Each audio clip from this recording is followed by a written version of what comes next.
Hello मेरे प्यारे विद्यार्थियों, स्वागत है आपका इंटू क्लासेस में।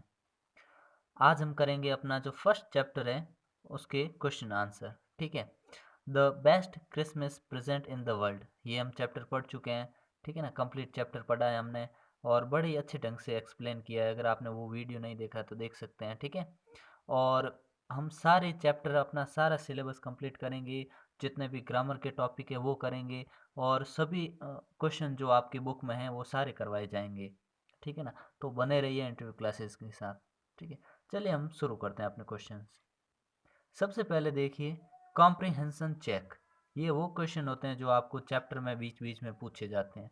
ठीक है, वो भी हम कंप्लीट करेंगे और ग्रामर के कॉन्सेप्ट है वो भी क्लियर करेंगे, वर्किंग विद लैंग्वेज सारे। ठीक है ना, तो देखिए, फर्स्ट क्वेश्चन पूछा गया था, what did the author find in junk shop. लेखक को जंक शॉप पर व्हाट डिड फाइंड क्या मिला था। ठीक है, देखिए जब भी ऐसा क्वेश्चन होता है ना जिसमें डिड आया helping verb, past indefinite tense को शो करता है। ठीक है, तो इसका आंसर शुरू करते समय आप मेन वर्ब जो होती है ना उसकी सेकंड फॉर्म यूज करते हैं। ठीक है ना, तो जैसे देखिए, द ऑथर फाइंड की सेकंड फॉर्म होगी found. Found a role top desk for sale in a junk shop. तो रोल टॉप डेस्क बुक जो थी, डेस्क वो मिली थी उन्हें वहाँ। ठीक है ना, it was made of oak would, जो कि ओक वुड की बनी हुई थी, but it's condition was very bad, लेकिन इसकी कंडीशन बहुत ख़राब थी। ठीक है ना, ये फर्स्ट क्वेश्चन हो गया। सेकंड देखिए, what did he find in a secret drawer. Secret drawer में उसे क्या मिला था।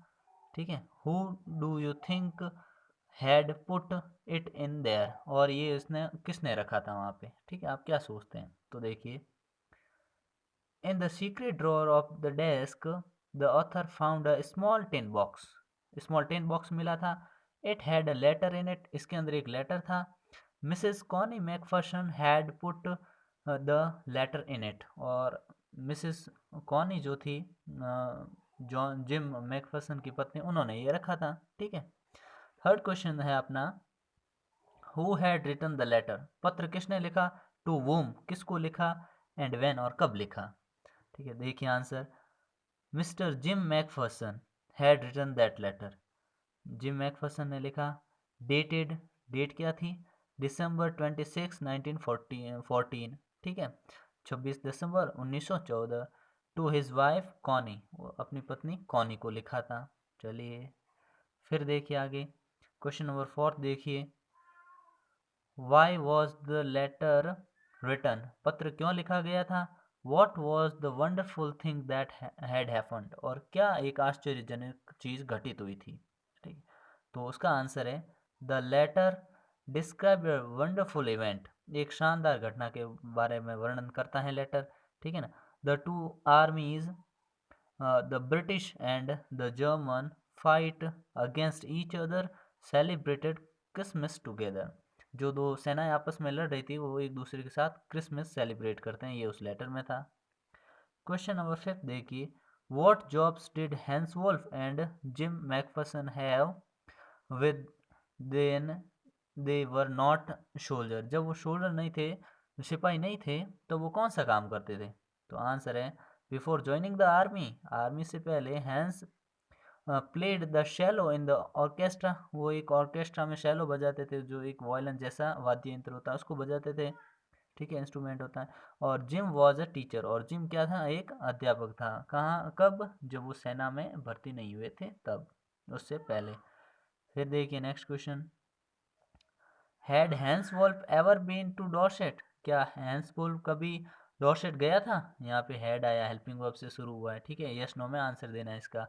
वाई डिड ही से ही न्यू इट, वो वाई डिड ही से, उसने ऐसा क्यों कहा कि वो इसे जानता था। तो देखिए, नो, पहले तो वो गया नहीं था। Hans had never been to Dorset, कभी डॉर्सेट नहीं गया। हैड और he had learned all from school and from reading books in English, उसने क्या है, सभी किताबों से सीखा था और स्कूल में उससे सीखा था, जो भी उस डॉर्सेट के बारे में जानता था।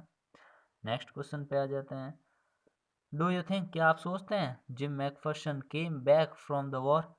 How do you know this, क्या आप क्या सोचते हैं आप कि वो क्या जिम वापस आया था वॉर से?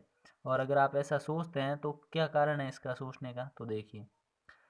नो, जिम वापस नहीं आता। No, Jim McPherson never came back from the war, युद्ध से वापस नहीं आया था। Perhaps therefore his wife Connie had preserved his letter, इसी कारण उसकी पत्नी ने ना, कॉनी ने लेटर संभाल कर रखा था उसकी आखिरी निशानी के तौर पर, तो वो वापस नहीं आया था।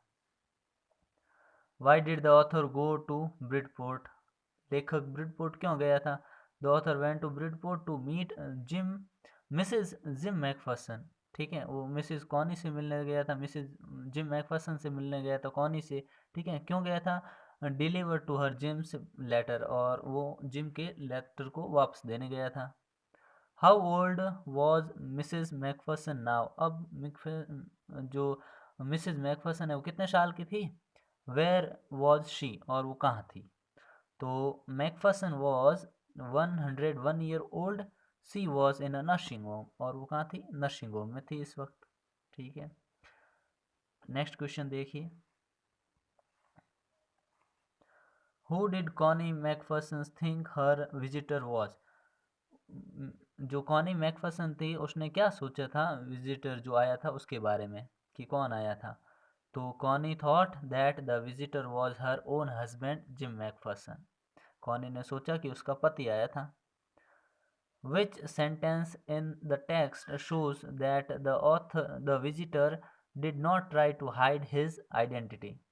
सेंटेंस कौन सा है जिससे ये पता चलता है कि ऑथर अपनी आइडेंटिटी नहीं छिपा रहा था, अपनी पहचान नहीं छिपा रहा था?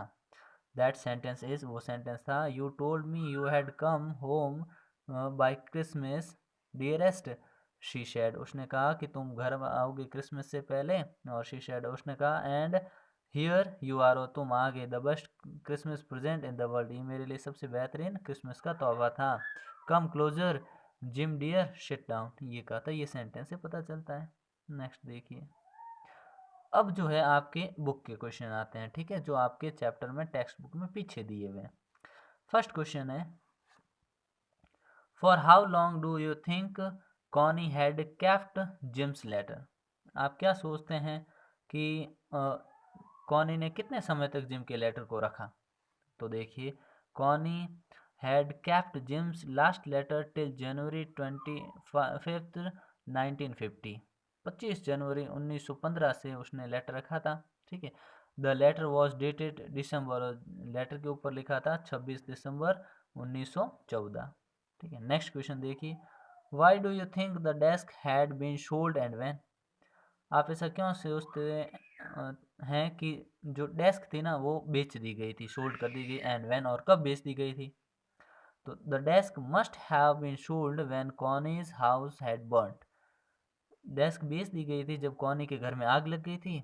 The table had been damaged by fire as well as water, और जो टेबल थी उसको है ना आग और पानी दोनों से वो डैमेज हो रखी थी, ठीक है। नेक्स्ट क्वेश्चन देखते हैं।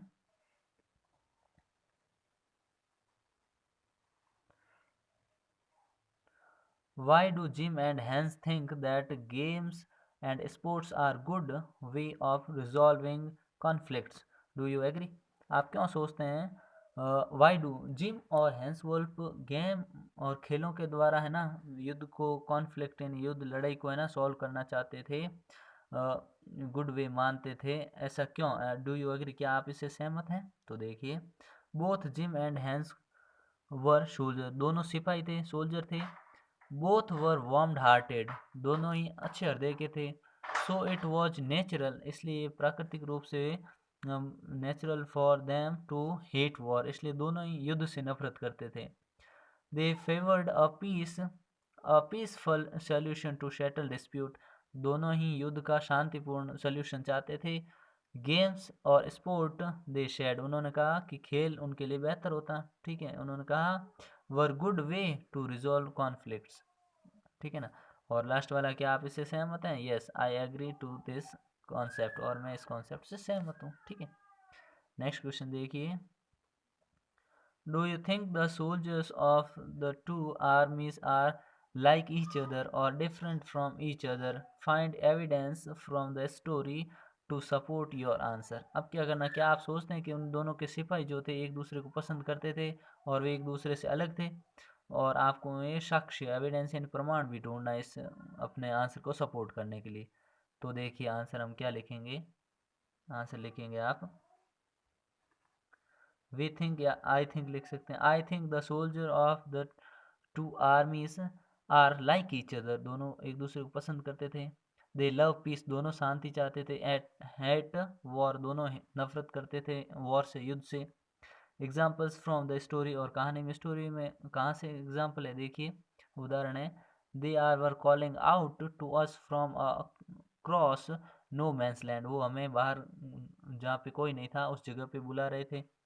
क्या कह रहे थे, happy Christmas Tommy, happy Christmas when we had got, जो हमने सुना था उस समय कि सभी है ना चिल्ला रहे थे हैप्पी क्रिसमस हैप्पी क्रिसमस। ठीक है, तो ये लाइनें हैं जिनसे पता चलता है कि उनका एविडेंस ये मिलता है कि दोनों एक दूसरे से ज़्यादा डिफरेंट भी नहीं थे और अलग भी थे, एक दूसरे को पसंद करते थे, लड़ाई के पक्ष में नहीं थे। नेक्स्ट देखिए, mention the various ways in which the British and the German soldiers became friends and find things in common at Christmas। अब क्या चीज़ें थी मेंशन करनी है आपको, वो चीज़ें जो जर्मन और ब्रिटिश सिपाहियों में कॉमन थी क्रिसमस के समय। तो देख लीजिए, the British and the German soldiers belong to different camps, दोनों के कैंप अलग अलग थे। They were enemies in war time, in war time दोनों ही शत्रु थे युद्ध के अंदर।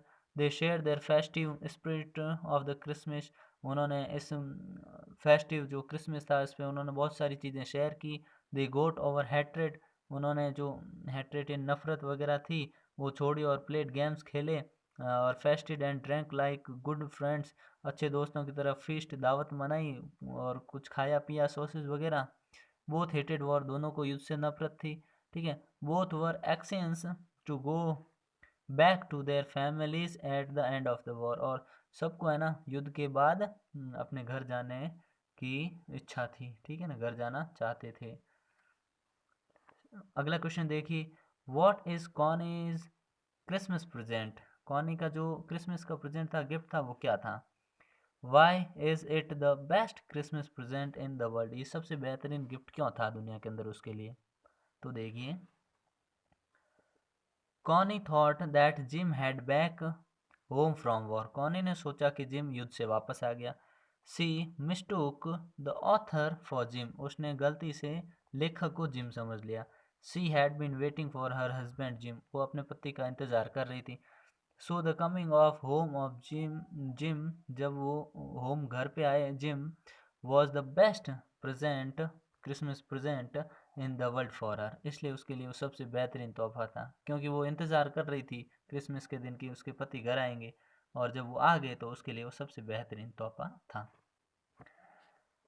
नेक्स्ट क्वेश्चन देखिए, डू यू थिंक, क्या आप सोचते हैं the title of the story is suitable for it, क्या ये टाइटल जो था ये इस स्टोरी के लिए सही था, सूटेबल था। Can you think of any other titles या टाइटल, क्या आप सोचते हैं कोई टाइटल और बैठ सकता था फिट यहाँ पे। तो देखिए, decidedly the title of the story is most suitable, ये बहुत ही बेहतरीन टाइटल था। ठीक है, फॉर द ओल्ड कॉनी, जो कि कॉनी जो थी, no other present could have given her such joy as the coming home of Jim, कोई भी गिफ्ट उसे जिम के घर आने जितनी खुशी नहीं दे सकता था।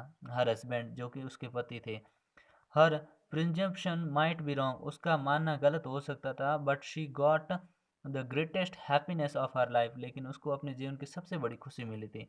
Since the story revolves around Christmas, और कहानी भी पूरी क्रिसमस के दौरान आसपास ही घूमती है। The alternate title of the story could be war and peace और क्रिसमस गिफ्ट। ठीक है, but neither can be a match to the present title, इसलिए इस प्रेजेंट टाइटल को बेहतर मानेंगे। ठीक है, अब अगले क्वेश्चन देखिए, वर्किंग विथ लैंग्वेज, अब यहाँ पे समझने वाली चीज़ आती है। ठीक है, ये हैं आपके ग्रामर से रिलेटेड क्वेश्चंस। ठीक है, यहाँ पे आपको क्या करना है, सूटेबल वर्ब भरनी है। उससे पहले थोड़ा क्लियर कर देते हैं आपके लिए। ठीक है ना, देखिए, आपके टेंसेज होते हैं तीन तीन टाइप के। ठीक है, तीन कौन कौन से, एक तो होता है पास्ट, ठीक है, यहाँ पे प्रेजेंट, ठीक है, और यहाँ पे फ्यूचर। ठीक है, और ये होता है पास्ट।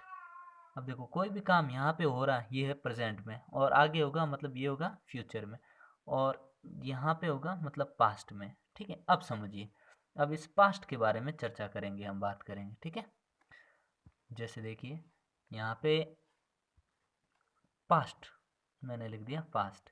ठीक है, जब भी आपको यहाँ सिर्फ दो पास्ट की बात करनी है, पास्ट में दो टेंस जो है आपके, एक तो होता है पास्ट इंडेफिनेट, ठीक है, एक होता है पास्ट परफेक्ट। अब समझिए, पास्ट की कोई भी घटना हो रही है ना, तो ये जो इस एरिया में हो रही है ना, ये कहलाएगी पास्ट इंडेफिनेट, और इस एरिया में होगी ना, वो पास्ट परफेक्ट कहलाएगी। ठीक है, अब समझना, दो काम होते हैं, दोनों ही पास्ट में हो रहे हैं, तो जो काम अभी हो रहा है पास्ट में, पहले थोड़ी देर पहले हुआ ना, वो पास्ट है। और इस पास्ट से भी जो पहले काम होता है ना, मतलब पास्ट में भी पहले काम हुआ, दो काम हुए उसमें, पास्ट में जो दो हुए उनमें से पहले से भी पहले हुआ ना, वो पास्ट पार्टिसिपल कहलाता है। ठीक है, और इसके लिए आता है आपके हेड और V3। ठीक है, ध्यान रखना, हेड और वर्ब की थर्ड फॉर्म। ठीक है, और यहाँ आता है आपके V2। ठीक है, अब समझ गए होंगे आप। इसका मतलब कि आपको जहाँ भी हेड के साथ हेड प्लस V3 मिले, तो वो तो होगा आपके पास्ट परफेक्ट। ठीक है, और इसके बाद जो आता है वो वर्ब की सेकंड फॉर्म होता है पास्ट इंडेफिनेट। ठीक है ना, इस चीज़ का ध्यान रखेंगे। अब देखिए अपने पहला क्वेश्चन देखिए, my little sister is very naughty. ठीक है, मेरी छोटी बहन बहुत ही नटखट है। इज यानी है, प्रेजेंट में आया सेंटेंस, प्रेजेंट सिंपल कह सकते हैं, प्रेजेंट सिंपल। ठीक है, व्हेन शी, जब वह, मतलब यहाँ पे अब पास्ट में चली जाती है स्टोरी। अब सुनना, आपको पता है जब भी यस्टरडे आता है मतलब आप V2 भरेंगे, मतलब past indefinite simple past tense आएगा। ठीक है, देखिए जब वो स्कूल गई थी, ठीक है ना, पास्ट में कल, ठीक है, बीते हुए कल में, तो यहाँ पे आएगा केम, CAME, सेकेंड फॉर्म भर दी हमने। ठीक है, केम बैक फ्रॉम स्कूल यस्टरडे, जब वो आई। शी हैड, अब देखो यहाँ पे हैड आया है, हैड शो करता है पास्ट परफेक्ट को। ठीक है, तो हेड के साथ हमेशा, मैंने कहा ना, हेड के साथ हमेशा वर्ब की थर्ड फॉर्म आएगी। ठीक है, तो हम लिखेंगे टीयर, टीयर ही नहीं तो आंसू भी होता है, फाड़ना भी होता है, तो यहाँ पे हर ड्रेस है ना, तो हर ड्रेस यहाँ पे आंसू। ठीक है ना, तो टीयर है ना, आंसू नहीं आएंगे, क्या आएंगे, टीयर ड्रेस है ना, तो फाड़ना आएगा, तो इसकी सेकंड फॉर्म TORE, टोर। ठीक है, ये लिख दिया आपने tore. Her dress, we blank space her how it, हमने उससे पूछा कि ये कैसे, तो यहाँ पे आस्क है ना, तो इसकी सेकंड फॉर्म, यहाँ पे हेड नहीं दिया हुआ आपको, तो यहाँ आपने क्या आस्क्ड, ASKED, आस्क्ड, इसको ट पढ़ेंगे, ध्यान रखना। ठीक है ना, आस्क्ड। ठीक है, फिर देखिए हैड, अब यहाँ पे हो गया हैड हैपन, हैपन लिखा, हेड आया ना, तो यहाँ हैपन, मतलब जो हैपन लिखा हुआ ना, इसके पीछे आप ED जोड़ देंगे।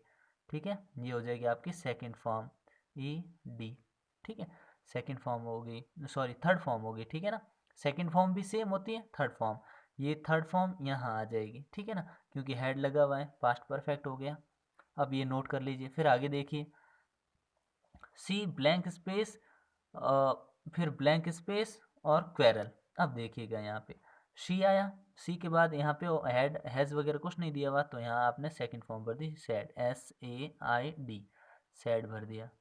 ठीक है, फिर देखिए शी हैज़ क्वेरल, अब देखो हैज़ क्वेरल लिखा हुआ है, तो हैज़ को आप बदल देंगे हेड में। ठीक है ना, हेड, फिर यहीं पे आप लिखेंगे, ये क्वेरल है ना, क्वेरल की, और यहाँ पे हेड के साथ थर्ड फॉर्म आएगी, तो कैरल, एक एल और लगा के ED, क्वेरल्ड। ठीक है, अब ध्यान रखना, एक डबल एल क्यों किया पता है, इसका भी एक कॉन्सेप्ट है, ये एल है, उससे पहले आर है। ठीक है, और उनके बीच में क्या आ गया, ये ई आ गया, तो जब भी ध्यान रखना कि एक कॉन्सोनेंट और उसमें फिर वोवल फिर कॉन्सोनेंट, मतलब दो कॉन्सोनेंट के बीच में अगर एक वोवल हो ना, तो ध्यान रखना हमेशा लास्ट वाला कॉन्सोनेंट डबल कर देते हैं, इस कारण यहाँ डबल एल हो गया। ठीक है ना, आगे देखिए सी, फिर देखिए हैव बीटन, तो शी है, तो यहाँ पे फिर आपने लिख दिया हैड, हैड, और बीट की थर्ड फॉर्म बीटन। ठीक है, नेक्स्ट देखिए, had beaten him in a race and he blank space try. देखिए यहाँ पे भी आप लिखेंगे हैव का हैड और ट्राई की third form tried, TRIED, tried. फिर देखिए to push her she blank space have tell, फिर लिखा हुआ है द टीचर एंड, तो यहाँ पे देखिए हैव आया ना, तो हैव का आपने लिख दिया फिर से हैड। ठीक है ना, हैड और थर्ड फॉर्म टेल की क्या होते हैं, टोल्ड, TOLD, टोल्ड। ठीक है, फिर देखिए सो ही ब्लैंक स्पेस, अब यहाँ पे देखिए आपको फिर से हैड लिखना हैव का, ठीक है, और चेज का चेज। ठीक है, ये लगा दो। अब नेक्स्ट देखिए her and she blank space have, have को फिर हैड लिखो, हैड फॉलन। ठीक है, fallen down and had tore her dress, TORE। ठीक है, ऐसे इसको हल करना है। ठीक है, तो ये तो बहुत आसान था क्योंकि आपको हैव और हेड पहले दिया हुआ था, इसका मतलब थर्ड फॉर्म ही भरनी है आपको। ठीक है, और जहाँ पे नहीं दिया हुआ था वहाँ पे V2 ही भरनी थी। ठीक है, ये बहुत आसान था। इस ये कॉन्सेप्ट और आगे चैप्टर में आपके क्लियर होते रहेंगे। ठीक है ना। अब नेक्स्ट देखिए कि आपको यहाँ पूछा गया है कि यहाँ पे क्वेश्चन पूछा गया है, चुनना है आपको, क्या चुनना है, अंडरलाइन द वर्ब्स, अंडरलाइन जो वर्ब्स है, arrange them in two columns past and earlier past. ठीक है, आपको चुनना है कि कौन सा पास्ट में हुआ और कौन सा अर्लियर पास्ट। मैंने कहा ना अर्लियर पास्ट मतलब पास्ट में भी पास्ट से पहले, तो यहाँ लिख देते हैं पास्ट। ठीक है, और यहाँ लिख देते हैं अर्लियर पास्ट। अब देखना, पास्ट वो होता है जहाँ पे V2 आएगा, ध्यान रखना। ठीक है, V2 मतलब वर्ब की सेकंड फॉर्म V2, और इधर आएगा हैड प्लस V3। ठीक है, अब तो आप चुन सकते हैं आराम से। ठीक है ना, क्या चुनना है देखिए, सेंटेंस में जो चुनना है वो देखिए। फर्स्ट लिखा हुआ है my friend set out to see the caves in the next town. अब देखिए यहाँ पे क्या लिखा हुआ है, सेट आउट। मैन वर्ब क्या है, सेट आउट यानी रवाना होना। ठीक है, तो ये सेट जो है ना ये क्या है, V2 है। सेट की तीनों फॉर्म सेम ही होती हैं। ठीक है ना, सेट की तीनों फॉर्म सेम होती है, तो यहाँ पे आपने लिख दिया सेट, फर्स्ट तो सेट आ गया। ठीक है, फिर इधर देखिए इसमें कौन बचा, और स्टेड, ये भी सेकंड फॉर्म है, stayed home because had seen, यहाँ पे हैड सीन आया तो ये अर्लियर पास्ट होगा क्योंकि इसमें हैड और थर्ड फॉर्म आया। ठीक है, तो इधर आप लिख देंगे हैड सीन। ठीक, इस तरह से आपको चुनना है। अब देखिए फटाफट बात करते हैं, बी के अंदर है ना अराइव्ड, तो अराइव्ड V2 है, इधर आ जाएगा। ठीक है, और there train had left, train had left आया ना जो यहाँ आ जाएगा। ठीक है, फिर यहाँ केम आया तो केम इस साइड आ जाएगा आपके, और फिर दैट हैड गॉन, ये हैड गॉन फिर से इस साइड आ जाएगा। ठीक है, अर्लियर पास्ट में आ जाएगा।